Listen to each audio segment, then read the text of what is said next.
Hi, everyone.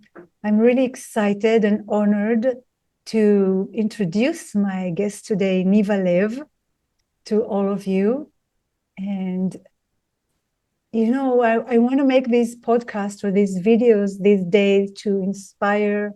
And I know that the times are shifting and very chaotic in many places. And I felt like I want to bring my guests here and people that I know that have a lot to share with the world. And so today, Niva Lev is with us.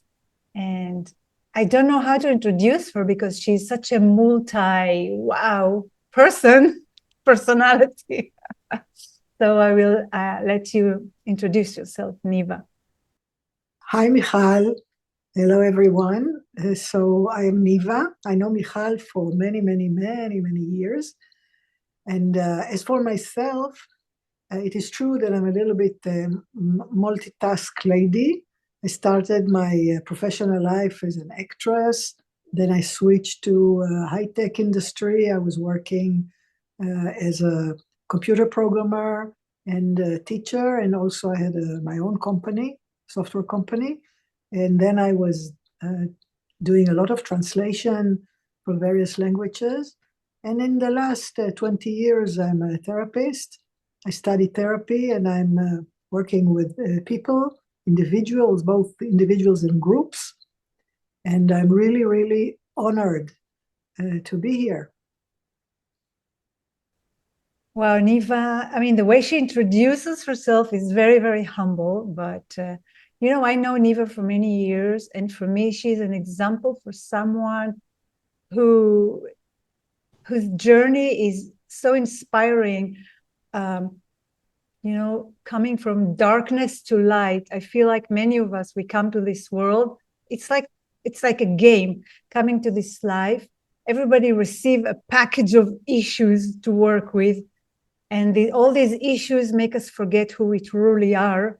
And I feel like the name of the game is remembrance. Remember who we truly are, and that we are magical beings and we have so many gifts. And for me, Niva is wow. I always saw her as wow. She was always funny, wise. She was going from country to country, adventurous, sharing her wisdom uh, on stages, in front of people, one on one, jungles, many things I don't want to get into right now. Um, so for me, it's an example and inspiration to see someone who could get over so many obstacles and remember, and now reminding other people of their own magic.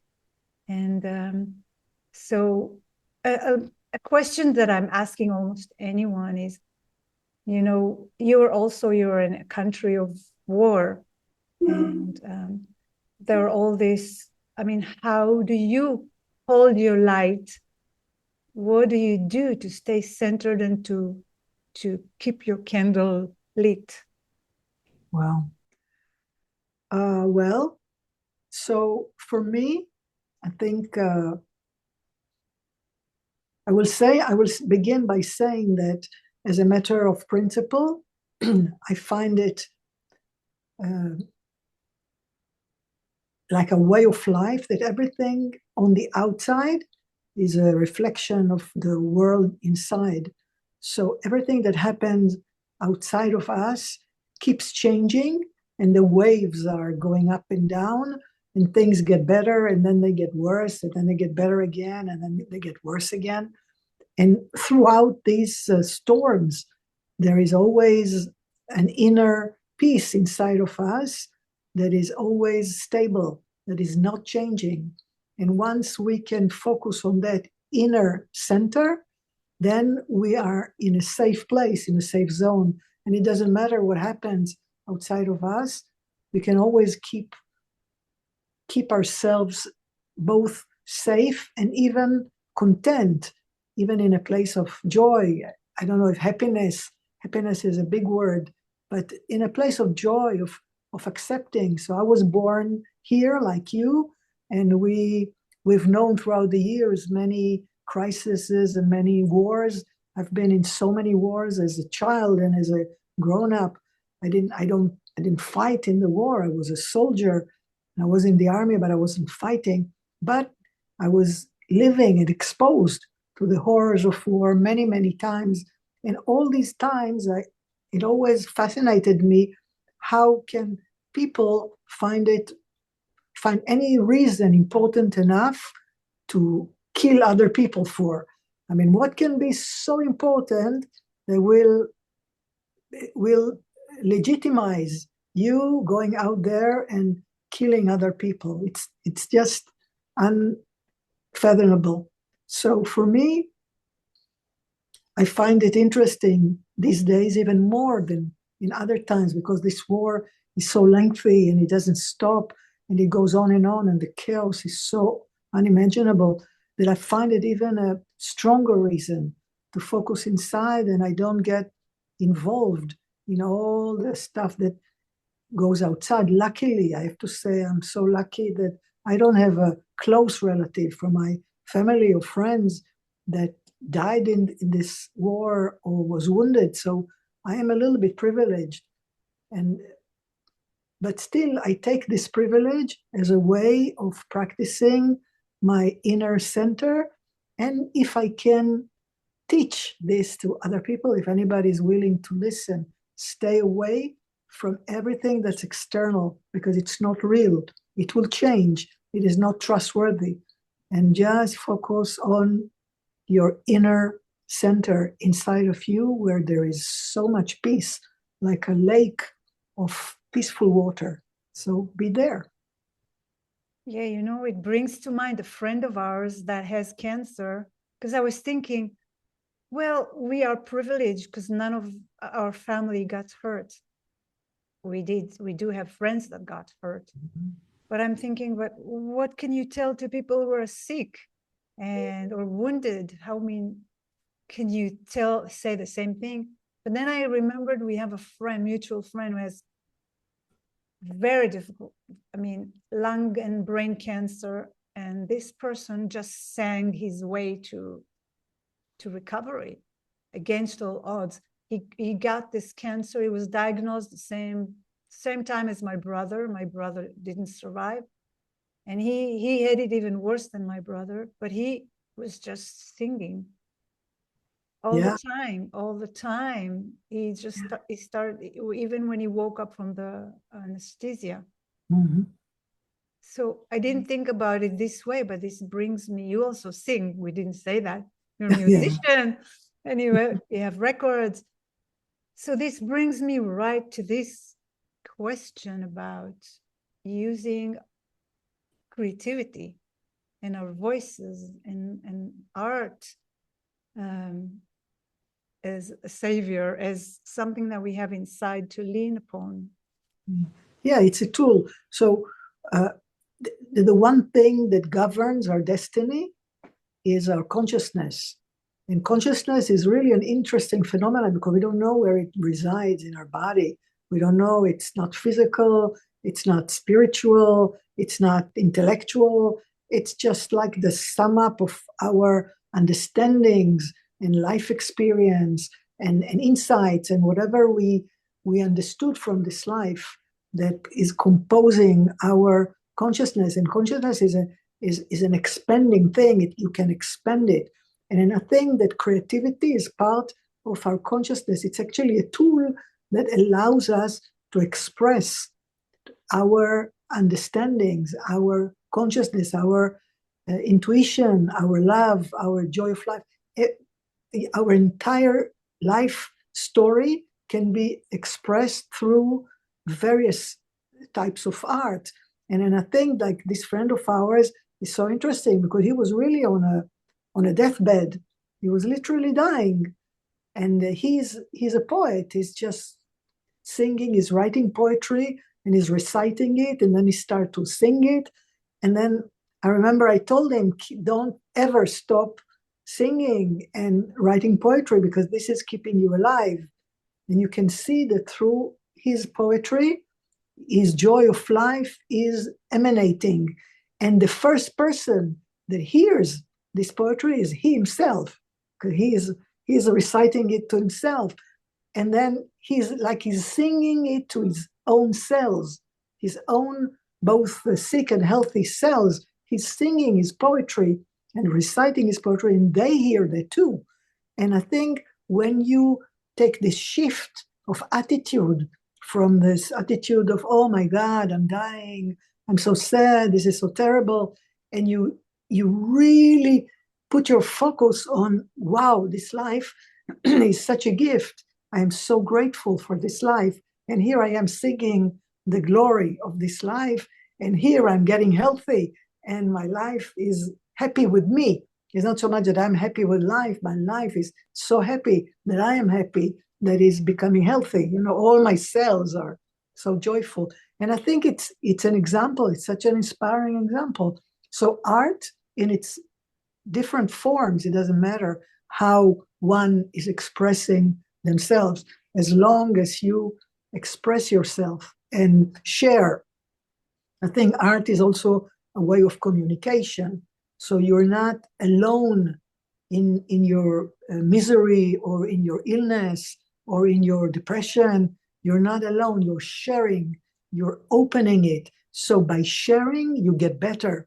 By sharing, you is like you are giving something from yourself, and then the people who are exposed to your expression, they send back to you their love, their appreciation.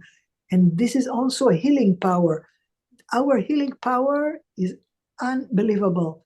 We can really heal our life. There was a book by what's her name, Louise Hay. Yeah, Louise our Hay. age. Yeah. Louise Hay. You can heal your life. This is such a beautiful book. And this is such a beautiful motto. You can heal your life through inspiration, through expression, through art, through creativity, through being busy and mindful to what is beautiful in life and not what is missing, what I do have, not what I don't have. This is how my life becomes fuller more and more. So that's a great tip. Sing, hum. You can start by sharing it with the walls in your shower, you know, with yourself, with plants, you know, when there were the sounds of war and the airplanes, and it's so noisy. War is so noisy. I just started hum to my body to relax the nervous system and to help me go to sleep. And it was so good. You know, I'm really, the way my questions in my head are coming to me, it's not anything I plan to talk about, but okay, it brings me to the topic of death. Okay, so this person made it, but there are people. I remember speaking with you, and you said when the war started that you were thinking about accepting death and befriending death. And okay, this will happen also. So how am I making friends? Because it's one of our biggest fears. I know people say I'm not afraid to die, but when it comes, it's scary. Yeah. So I wonder if you have anything to say about that. Yeah, death is a beautiful subject. I am always happy to talk about death because it's a, it's a good friend. It's in the Tibetan legacy and tradition. Death is the one most important event that is yet to come because we were already born, and so birth is behind us, which is the other most important event in our life. So this is already gone. So now we're looking forward to this other most important event in our life. And in their tradition, their entire life is a preparation for that one event. You know, so every day they prepare, and they prepare by first of all appreciating life and meditating on life, but really, really understanding the limitation of this life and how temporary it is. So we are all tourists here. We came for a little while. Those who die of sickness and those who died healthy, those who died in old age and those who died young. We are all gonna die. And I think it's this topic is frightening because it means a huge change. And change is really frightening because we don't like so much big changes.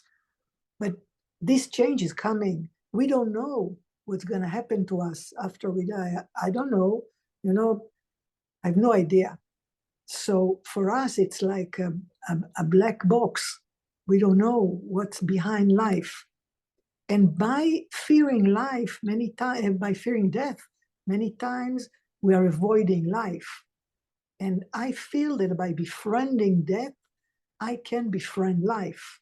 So if I am sitting there, wow, my God, I'm going to die, I'm going to die, then instead of enjoying and relaxing and letting go and really breathing in the beauty of life, I'm sitting there all contracted and I'm waiting, counting the minutes before Mr. Death is going to knock on my door. And I feel that if you see the beauty of death, then you can see the beauty of life. And then you can see the game, the big game of life. You can take a step back and really see the whole spectrum of how magnificent this is, that everything that comes to life will eventually vanish. And the only thing that is staying forever is our love. Love stays forever. And love, you can say love, you can say our soul, you can say, doesn't matter how you call it by name, but this part in us that is eternal, it stays forever. So I feel in my life, I want to stay as close as possible to this eternal part of me, because this is, and in this sense, it doesn't matter if I'm alive or dead. I'm eternal. This part of me cannot die. I will never die. This part in me will never die. So as long as I stay close to that part, and I feel that art, in a way, is allowing me to be closer to that part. When I'm expressing myself in different forms, then I am closer to eternity. I'm closer to that part in me that never dies.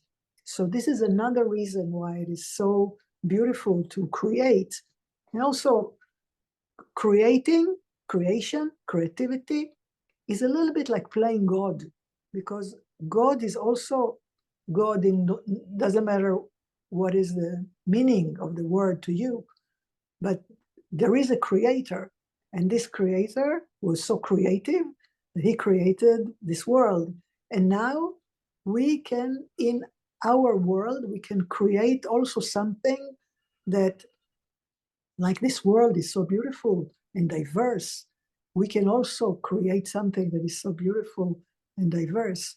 And in this way, also be closer to God a little bit. And this is beautiful. It reminds me, I once had a class of little children, and one of the girls said, "Do you believe in God?" And I told her, "I don't know, but I know their little God that just created the world on this canvas, and that's you." Yeah, yeah. That's what I told her. So yeah, I really love what you said about. Yeah, I want to say one more thing about creating, because I felt in practical terms many times, I'm sure you felt it too, and anybody who ever created anything, that there's a point in your work when you forget yourself, when you just dive into a zone that is not your own personality. And this is also this is the traits of this eternal part in us. When there is no personality, there is no issues. You just, it's like a passage, like a tunnel that you cross, and then you lose yourself, and then you become like a channel. And this power of life can come through you and expresses itself through you. It's not even you anymore. There is no separation between you, him, her, me. It's just a channel that flows, and this energy of love come through. And I feel that these moments are so sacred, so sacred. And every time I felt it, not too many times, I have to say, it's like it's a lot. But even one moment like this is so sacred, so sacred. You remember it for life. You never forget it. It's like being in the moment, completely in the moment. Wow, this is so uplifting just to talk about and listen to you. And it makes me think about the nature of art in our days, because it feels like it's changing. Someone said that art is dead because of AI that is coming now, and it can create art. And I feel like the art is changing in a way that it's not that you have a record company or you have a gallery that will look at you, or that there are just these certain people that they are the creators and the artists and only they can experience what you just talked about. I feel like it's now becoming everybody's gift, because everybody can experience that. Art is, I call my group of artists, art is my medicine, because I feel like art is a medicine that we can give to ourselves and also to share with others. It's interesting with the word artificial intelligence. There's art at the beginning. Wow. You know, art intelligence or artistic intelligence. So yeah, the world is changing. Everything is changing. The way we look, and it will keep changing. In fact, we are on the verge of so many changes. This era is gonna be so different. I mean, I'm pretty old, so I don't know how much of the change I will be able to see in my own life. I hope as much as possible. But I feel that there is a new era coming where so many things are changing. And there are many things that we did in an old way that we will not do anymore. But so we can focus on that and say again, oh my God, there's gonna not AI is gonna do anything, so I'm not gonna have a job anymore because my jobs are gonna be redundant, and I don't. And my God, there's not gonna be money anymore because it's not all gonna be on Bitcoin and crypto. And oh my God, you know, this is an attitude thing, because at the same time, while everything is changing and many doors are being closed, there are many new doors that are being opened, and many opportunities. Most of them we can't even see yet because we haven't been long enough in this change. We don't know where it's going. But I think that ultimately this AI thing is gonna emphasize even more the part of us that is authentic, that is original, that cannot be imitated, that cannot be copied pasted. No. And you know that AI, all of it is based on past knowledge. The AI cannot, well, it can foresee things, but only based on the past. But our creativity, being the gods that we are, is much more than just base ourselves on the past. We have so much intuition, and we have so much originality, and we have so much geniusness in us that it can create things that we didn't even imagine, that even AI couldn't even imagine. And because this is how godly we are. And I think when you look at this perspective, you know that everything is so hopeful, you know. Abundance will never end. There's always going to be more and more of it. This is the nature of abundance, you know. And look at this life through the glasses of abundance and how rich everything is, for me, is really hopeful. Changes are good, frightening, but good. That's so beautiful. I feel like, but it's our choice. Where do we want to go? Yeah. What do we choose? If we want to choose to lean on the technology or to lean within, I feel like these times, because they're so intense, they're forcing me in a way to find my intuition. I mean, it's coming by itself in a way. The intuition, like senses that weren't developed or I wasn't even aware of. Yeah. That are showing up for me. So I feel like there is a big door opening.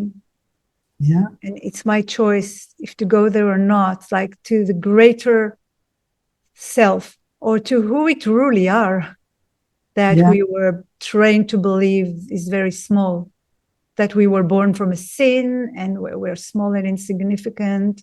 So, yeah, we're small, but we're also big. We're also big and divine, of course. We are both. We are both small and big. We're a combination of the body and the soul, of the physical and the non-physical. This is who we are. And by having a combination, we are full of controversy, full of it. You know, we are this and that and the other, and in different times, uh, different parts of us are more accentuated than others.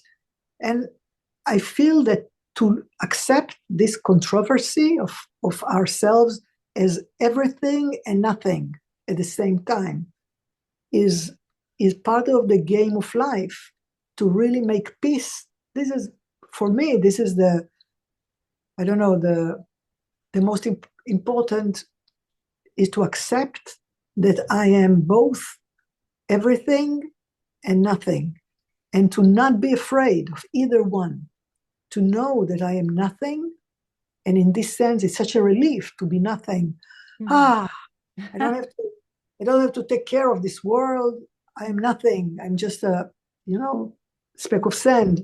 At the same time, to know that I'm everything, that this entire world, this entire life force resides in me. And I am huge, because through me, not the one that is huge is not my ego, is not my personality. The thing that is huge is the life force inside of me. It's not mine. It's not mine. It's not because I'm smart. No. It's because I pray and I want and I asked my heart to be open and to really accept the gift of life with dignity and with. So sometimes I feel really, really small, and sometimes I feel really, really big. And there's a dance that I can dance, and accept. And there is a place, I feel there's a place of peace and quiet inside of me that is in full acceptance, that I accepted myself, my limitations, my beauty, my being mortal, my mortality. I just accept it. Accept. I don't fight. I don't argue. I accept. And through this acceptance, wow, this comes such an awe, the awe of life. The wow. This life is something else. Yeah. Maybe it's both. Maybe we are small, but there is something in us that is. I have another I can talk with you forever, Niva. I'm thinking, how long is this going to last? Because I can go forever. It's so interesting to speak with you. But what came up for me was to talk about fear, because I'm thinking, do you experience fear? I mean, there are sirens, you have to go to the bomb shelters.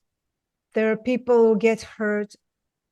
I mean, I don't know if you have relatives, but I'm thinking about my nieces that are really deep in the war zone, and being I am very close to the border, so I'm thinking about the fear.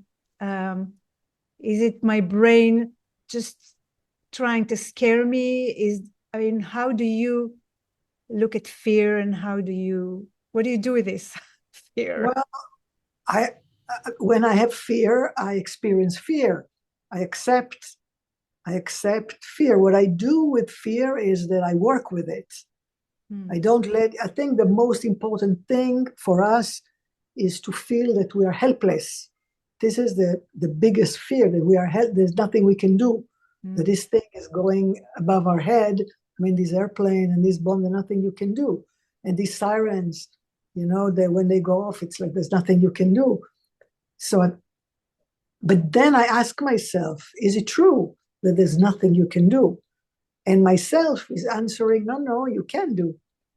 And what I do is that I work with it. And I just, by what I mean by work with it, first of all, I accept the fear. I said, you are now afraid for your life. It is normal. It is human. It is human to be afraid. It is not human to be in a war. It is human to be afraid.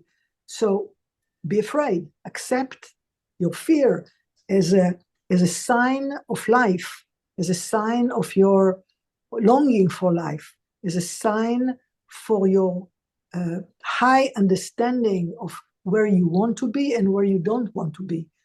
And when I work with that, I somehow it is not so frightening. I think the frightening thing is the helplessness, the paralysis, the fact that you get, you're paralyzed, and you say, oh my God, what am I going to do?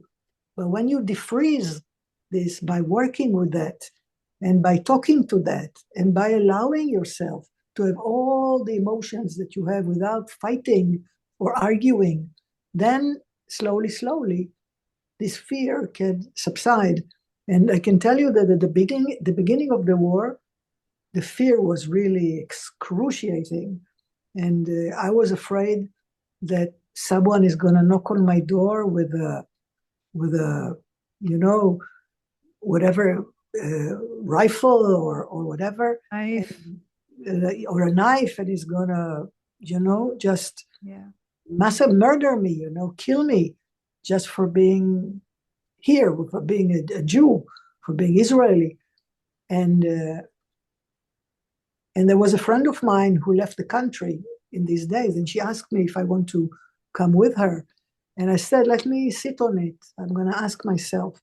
And then I checked with myself, and myself was telling me, why do you want to leave the country?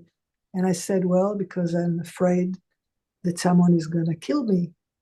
And then she said, so can you accept that someone may come and kill you? And let's be with that a little bit. So I sat with that and said, what will happen? Someone will come to kill you? I said, well, I will die. He said, so are you willing to die? Wow. Are you willing to die? It's inside of me. It's just, because I was paralyzed. Wow.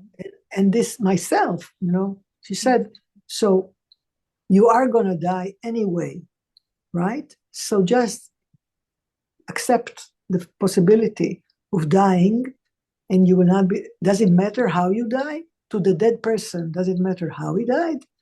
I don't know, maybe, in incarnation theories, maybe there's a difference. I don't know. Someone that dies is dead. It doesn't matter anymore. So when you die, you will die and it won't matter anymore. So with this, I relaxed and I told her that I will stay. I will not go. Wow. And so I feel that there's always something to do, mostly internally. There is always something to do. We are not helpless. Mm-hmm. There's always something we can do. Even focus on hope and on light. Even remember the good things in our life. It also amounts to something. I remember once I was sitting in the jungle, and I got really scared. I was really scared, and I said to myself, "You are in a panic attack. You're panicking, And then I said, "What am I going to do? What am I going to do? I'm panicking. What am I going to do?" And then, like instinctively, I started to recite mantras, such as everything is light and love. Everything is light, love, light. So much love, so much light, so much love. And slowly, I relaxed. The panic attack, slowed down.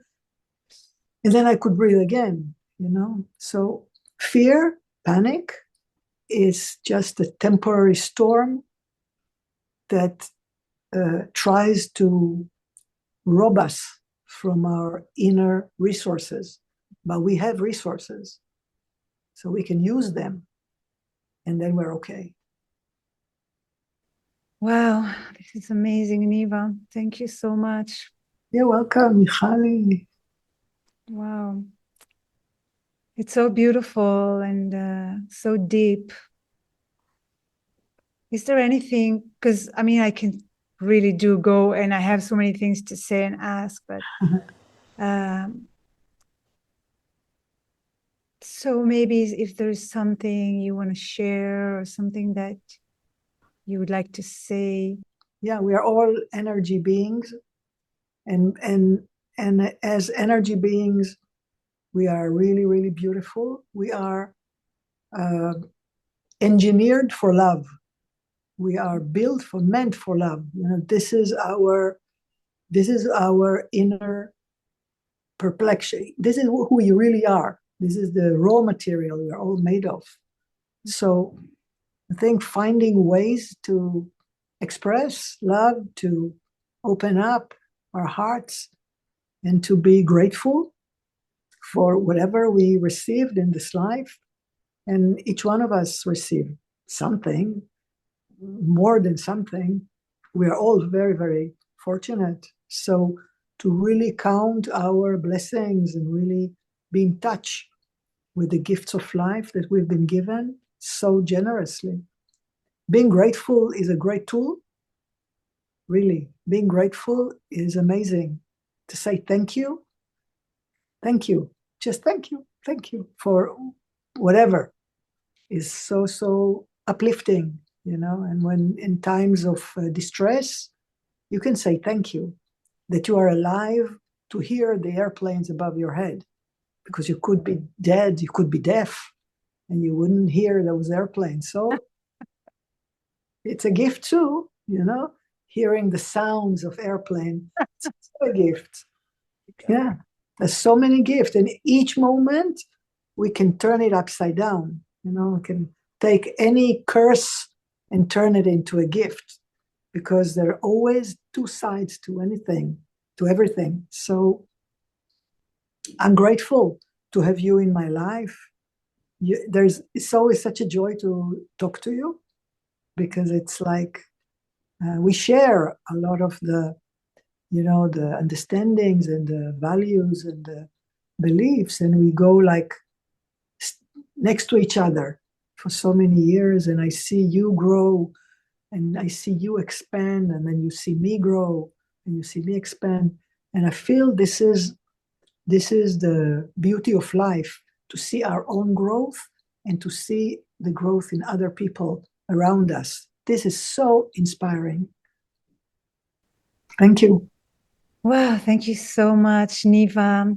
I just want to ask a little question. If people will have questions or anything they want to say, can they leave a question under the video? Is it Sure. I'm a member in your group, so I will see that. And if not, you tell me. Yeah, I'll be honored. Yeah, I'll be honored. Thank you so much, Niva. Wow, that was incredible. I feel like my heart is flying. There's so much hope and so much light just by listening to you. Thank you. So thank you, Michal. thank Have a you. Thank you wonderful. everyone for watching. And maybe we'll invite Niva again. If you have questions or anything you want us to speak about, let me know. Much love, everybody. Blessings. Bye bye.